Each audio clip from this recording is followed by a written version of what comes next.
So I wanted to show you 1-point perspective, but I got sick this morning, so here we go. By the way, as far as the other project goes, the tree designs, if you didn't get it in yet, I'll give you guys time to paint on Thursday or just to finish it all up. But I wanted to move forward to the next step. So everybody should have a piece of paper. You should find it on the white table next to the teacher's desk. You also need a pencil. There's some available on my desk, and a ruler. You don't need to have the inches on there. I know some of them have rubbed out. So what you do first with this paper is put a dot in the middle. That's going to represent the vanishing point, and all of the lines of perspective are going to converge to that point. It's also known as orthogonal lines, the lines that go towards the vanishing point. Orthogonal is a cooler word. So when we start out, we're going to draw a square. Just use straight edges. It's okay if they're not perfectly parallel. It's okay if it doesn't make a perfect square. Don't get too close to the dot. I actually think I'm a little bit close to the vanishing point. So after you make your square, the idea is that you are going to create a sense of depth. So right now it's a square. We're going to make it into a cube. There's 4 corners to this shape. So you consider all the corners and you ask if there is a line that can go from the corner to that vanishing point. For this one there is. So we're going to draw a line of perspective or an orthogonal towards that line or towards that point. We're going to draw another line towards the point over here. Now over here there's going to be, but it's going to get pretty tight in there. We're not going to consider this corner because it goes through the shape unless your cube is of glass or ice. Now sometimes when you were little these lines just went off right to that vanishing point, but we're going to finish this off so it doesn't look like it's unfinished or it goes off into infinity.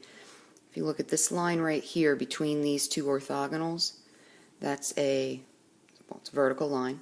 You're going to finish it off that side with a parallel line. Similarly, it's going to be hard to see, but you're going to draw a parallel line to this line right here between these two orthogonals.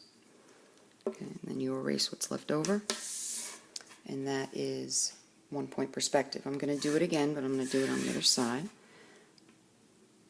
going to draw myself another shape. This time I'm going to put an extra corner or two into this shape. So as you do this, you're going to just get more and more complex.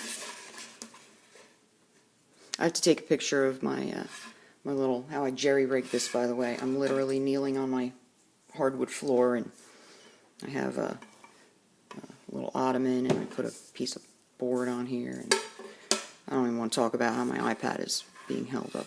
Anyway, so again, you're going to draw. I'm going to erase this, and this is just because I don't want a line that goes right up against the other line. I want to have a little bit of room.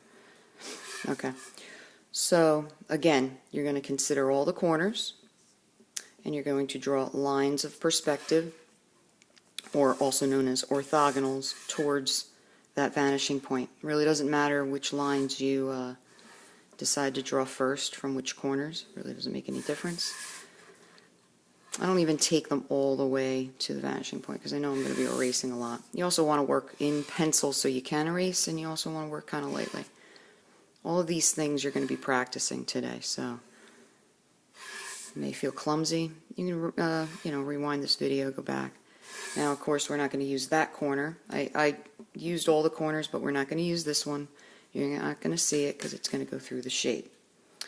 So again, we're going to finish off these sides with parallel lines to these corners. Basically, you're going to be making a little mini version of that angle. So you could start pretty much anywhere.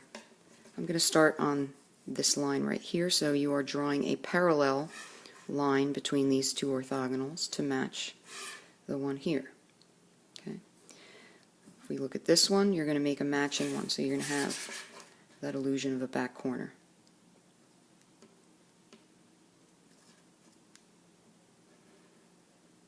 Okay.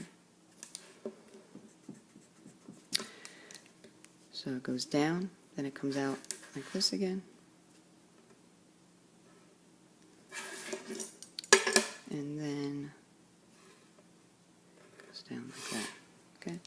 Then you're going to go ahead and erase all of the leftover stuff you don't need. So hopefully you're kind of getting the hang of it. You're kind of seeing that you can do this. So once again, I'm going to have this video available so you can always go back and rewind it and review it.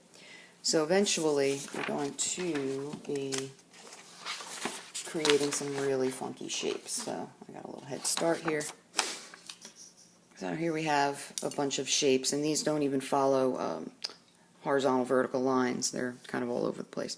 So again, you just start off one shape at a time, one line at a time. They all go to the vanishing point.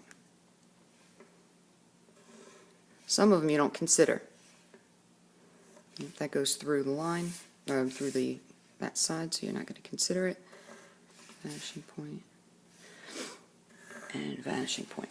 All right, to finish it off, you can have this line be as deep or as shallow as you want, but it's got to be parallel. So sometimes I use the ruler to help me out. I kind of just slide it without it shifting too much to kind of make it match. Now this is an illusion, so the illusion is going to be more effective if these lines are more as parallel as can be. If you make these lines kind of crooked, not real parallel, then the look won't be as effective. So when we start doing the final project, I'll even talk about shading this and stuff like that. Some of you guys show up with some skills already, and this might be a review for some of you, so you guys can make this as complex or as simple as you want. I just want you practicing through the period. So you see these two are going to be used. This guy is not going to be used because that's going to go kind of through the shape. Maybe almost parallel to it. This guy, you're going to get that annoying little sliver. Okay. So again, we're going to match it. They can be as shallow or as deep as you want.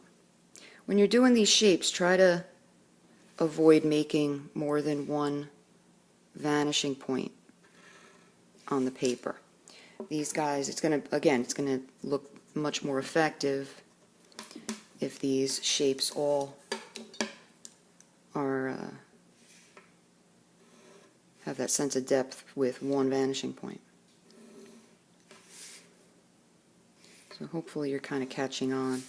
The cool thing about this too is you can have your Chromebook in front of you and you can work, and then you can pause the video and you can try it and you can play the video. It's kind of cool. I wish I had something like that when I was in school. So, you have a line, you match it. I'm trying to match that. That goes like that. I hope this video helps you guys. I'll talk to you guys on Thursday. Let me know. Hoping I'll be in tomorrow. And occasionally, depending on how you do the shape, sometimes the shape sides overlap. You could try to work it out. I wouldn't be too interested in that because I'm pretty sure we're not going to run into that with our final project. So this is what I'm going to be looking for from you guys for today. You're going to keep working on this. Try to create this sense of depth, try to create some three-dimensionality, doing a bunch of shapes. You can use as much paper as you want. You can certainly put your name on all your work, keep it all in your folder. I'm looking forward to seeing what you got on Thursday. All right. So be good for the sub. Don't make a mess. And like I said, I'll see you guys on Thursday.